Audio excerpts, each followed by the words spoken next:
Assalamualaikum warahmatullahi wabarakatuh. Selamat pagi teman-teman semua. Di kesempatan kali ini kita akan membahas materi tentang konflik sosial, bagian dari bab 2 IPS kelas 8, yaitu pengaruh interaksi sosial terhadap kehidupan sosial dan kebangsaan. Baik, langsung saja untuk membuka kesempatan pembahasan pada pagi hari ini, marilah kita buka dengan bacaan basmalah. Bismillahirrahmanirrahim. Pengertian konflik. Kata konflik berasal dari bahasa Latin configer yang artinya saling memukul. Menurut Kamus Besar Bahasa Indonesia, konflik diartikan sebagai percekcokan, perselisihan, atau pertentangan.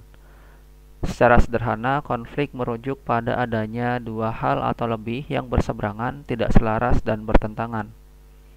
Konflik lahir dari kenyataan akan adanya perbedaan, misalnya perbedaan jasmani, kebudayaan, kebutuhan, kepentingan, atau pola perilaku antar individu atau kelompok dalam masyarakat. Perbedaan-perbedaan itu memuncak menjadi konflik ketika sistem sosial masyarakat tidak dapat mengakomodasi perbedaan-perbedaan tersebut. Selanjutnya adalah faktor-faktor penyebab konflik. Yang pertama adalah perbedaan individu, misalkan perbedaan pendirian dan cara pandang. Nah, karena konflik muncul karena adanya perbedaan, dan setiap individu mempunyai keunikan, mempunyai ciri khas masing-masing, yang memang ada beberapa yang tidak bisa dipaksakan kepada orang lain, maka perbedaan individu ini bisa menjadi penyebab konflik salah satunya. Nah, contohnya perbedaan pendirian bisa jadi perbedaan agama yang dianut atau perbedaan keinginan. Misalkan ada seseorang yang ketika mencapai tujuan ingin langsung ke tujuannya, atau ada juga orang yang ingin mencapai tujuan tapi ada proses-proses tertentu sehingga menjalani proses tersebut. Atau secara sederhana, misalkan kita ingin memperoleh sesuatu, misalkan dalam hal jual beli, misalkan kita ingin mendapatkan keuntungan.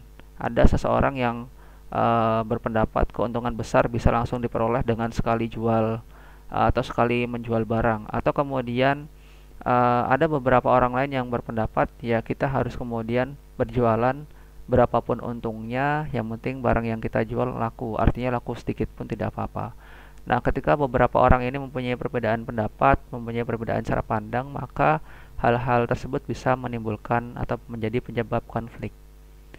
Selanjutnya, perbedaan kebudayaan berkaitan dengan perbedaan budaya atau kebiasaan sehari-hari yang telah terbentuk. Misalkan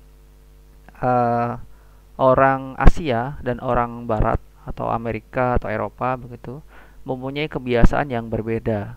Orang Asia cenderung ramah, kemudian orang Asia cenderung orangnya mampu dan mau berbagi, mampu dan mau memberikan sebagian miliknya untuk orang lain begitu ya, atau berbagi itu sendiri. Nah, sementara orang-orang Eropa atau Barat untuk saat ini memang kebanyakan cenderung individualis, atau bahkan kemudian cenderung hanya mementingkan diri sendiri. Nah, perbedaan budaya inilah kemudian juga bisa menjadi penyebab konflik ketika orang-orang tersebut bertemu, kemudian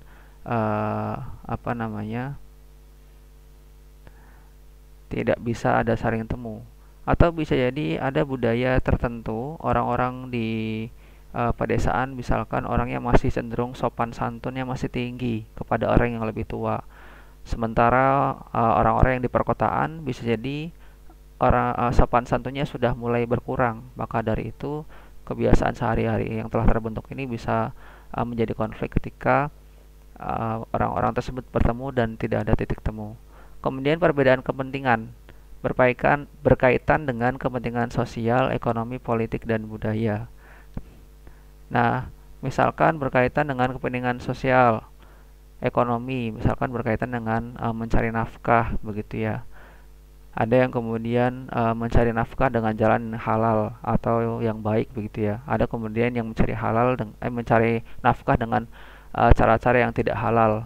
Nah, ini juga ketika kepentingan tersebut tidak ada titik temu bisa menimbulkan konflik. Atau kemudian perbedaan kepentingan politik bisa jadi politik praktis, misalkan pilihan wali kota atau bupati atau kemudian pilihan presiden begitu ya.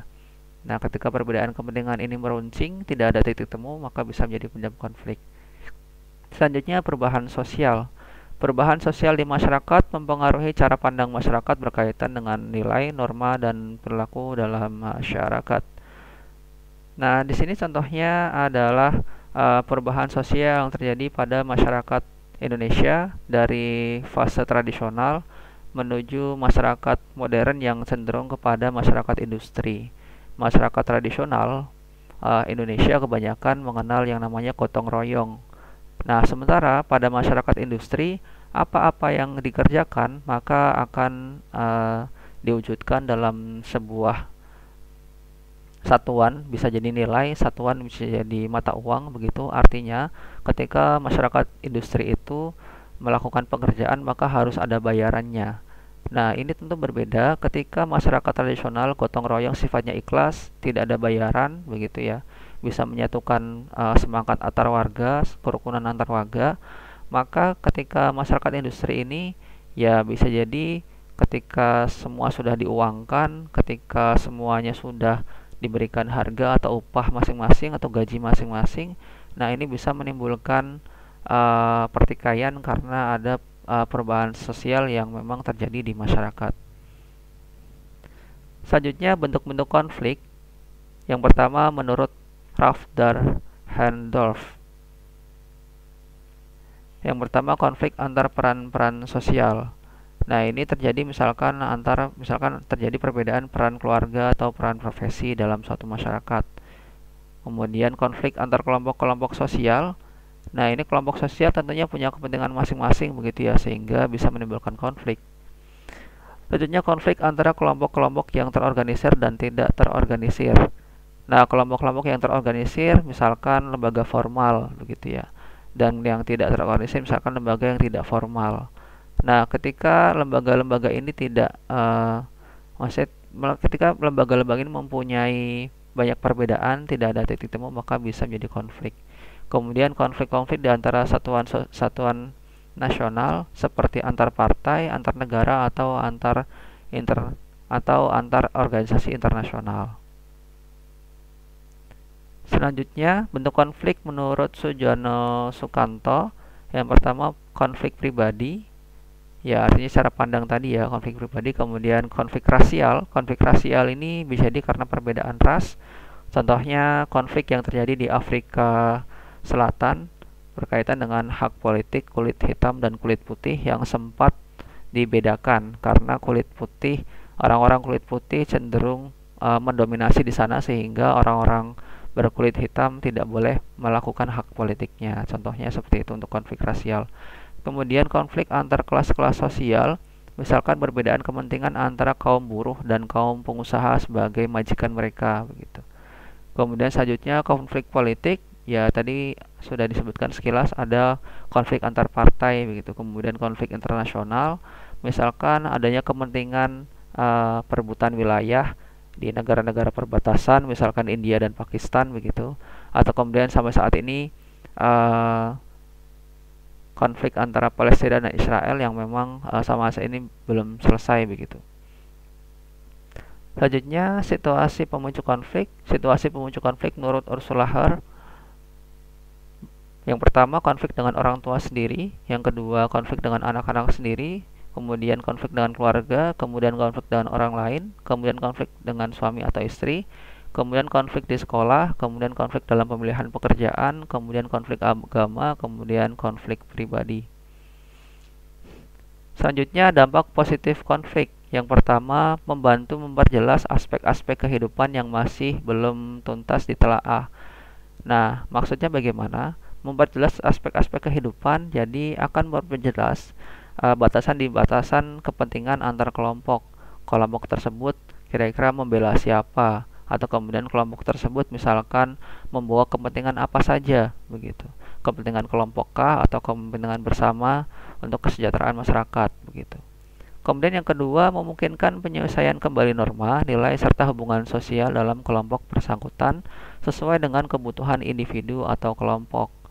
Nah, karena ada konflik, biasanya ada masalah, maka ketika ada masalah tentunya ada penyesuaian kembali norma, nilai, atau hubungan sosial di kelompok yang bersangkutan begitu, sehingga semuanya kemudian akan menjadi normal kembali.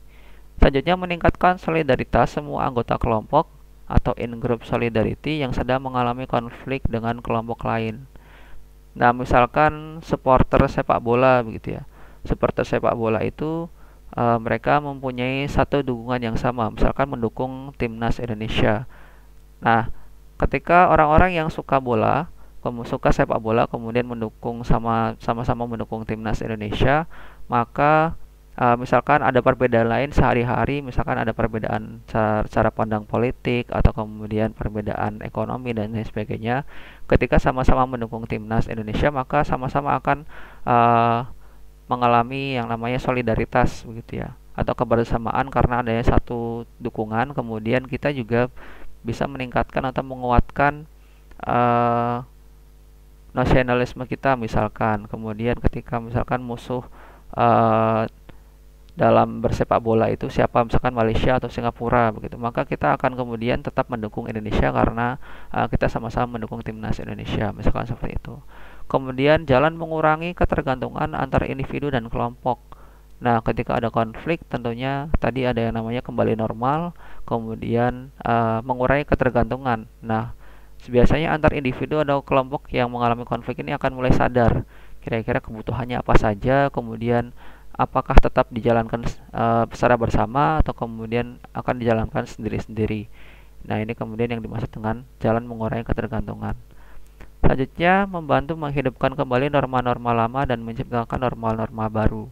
Nah, jelas ada konflik, ada perpecahan, ada masalah, ada norma-norma lama yang kemudian atau aturan-aturan lama yang kemudian sifatnya menertibkan, sifatnya istilahnya mengakomodasi semua kepentingan begitu, bisa dihidupkan kembali atau kemudian menciptakan norma-norma baru untuk kemudian mengatasi konflik yang ada, mengatasi masalah yang ada begitu. Kemudian selanjutnya, sarana mencapai keseimbangan antara kekuatan-kekuatan yang ada di masyarakat.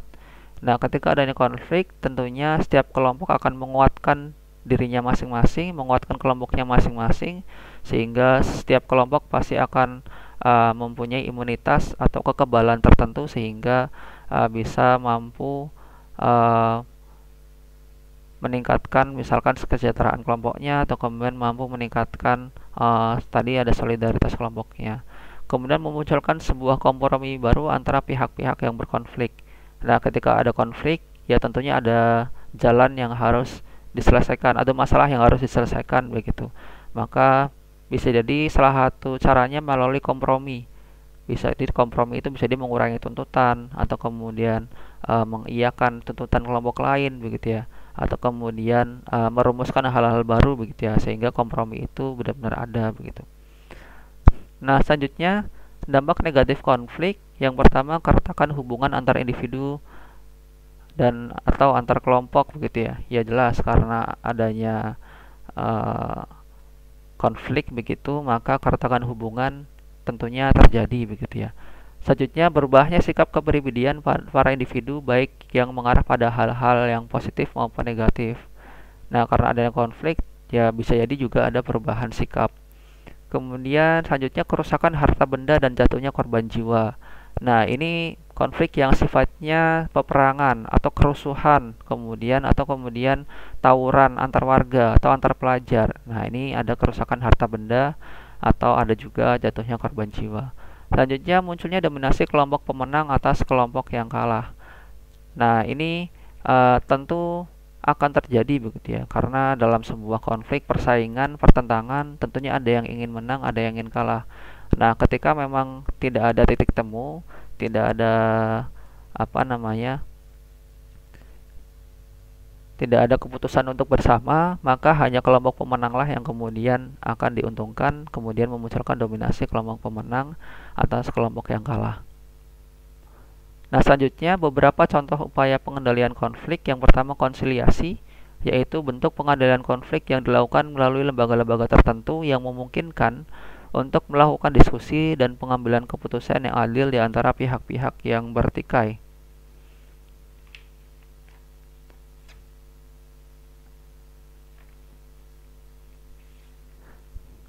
Selanjutnya, mediasi, yaitu bentuk pengendalian konflik yang dilakukan dengan cara kedua belah pihak menunjuk pihak ketiga sebagai mediator atau penengah. Pihak ketiga memberikan nasihat-nasihat dalam menyelesaikan konflik. Nasihat pihak ketiga bukan merupakan keputusan yang mutlak. Selanjutnya, arbitrase, yaitu bentuk pengendalian konflik yang dilakukan apabila kedua belah pihak yang berkonflik sepakat untuk menerima atau terpaksa menerima hadirnya pihak ketiga yang akan memberikan keputusan untuk menyelesaikan konflik. Dalam arbitrase, keputusan pihak ketiga harus diterima oleh kedua belah pihak yang berkonflik. Nah, tiga contoh upaya pengendalian konflik ini, ya ini salah satu dari tiga ini bisa dipilihan begitu ya. Konsiliasi, misalkan melalui lembaga-lembaga tertentu, bisa jadi lembaga yang lebih tinggi atau lembaga yang memang tugasnya khusus untuk menyelesaikan konflik. Bisa jadi melalui pengadilan atau bisa jadi melalui lembaga sosial kemasyarakatan yang lainnya. Kemudian mediasi dan arbitrase, dua upaya konflik ini sama-sama menunjuk pihak ketiga. Hanya saja kalau mediasi hanya memberikan nasihat-nasihat dan nasihat pihak ketiga bukan sebuah keputusan final, bukan sebuah keputusan mutlak. Nah, sementara arbitrase mengundang pihak ketiga, kemudian pihak ketiga ini yang kemudian memberikan keputusan untuk menyelesaikan konflik. Ya bisa juga melalui pengadilan begitu ya. Karena pengadilan itu bisa atau mempunyai tugas untuk membuat keputusan-keputusan yang tadinya dipatuhi oleh orang-orang yang kemudian terlibat konflik tadi begitu. Nah, kemudian terima kasih untuk penyampaian materi tentang konflik sosial. Insya Allah dicukupkan. Jangan lupa untuk memberikan masukan kepada saya dengan komentar di kolom channel saya begitu. Kemudian jangan lupa juga untuk like dan subscribe channel saya untuk kedepannya lebih baik lagi. Oke, cukup sekian dari saya. Kurang lebihnya mohon maaf. Wassalamualaikum warahmatullahi wabarakatuh.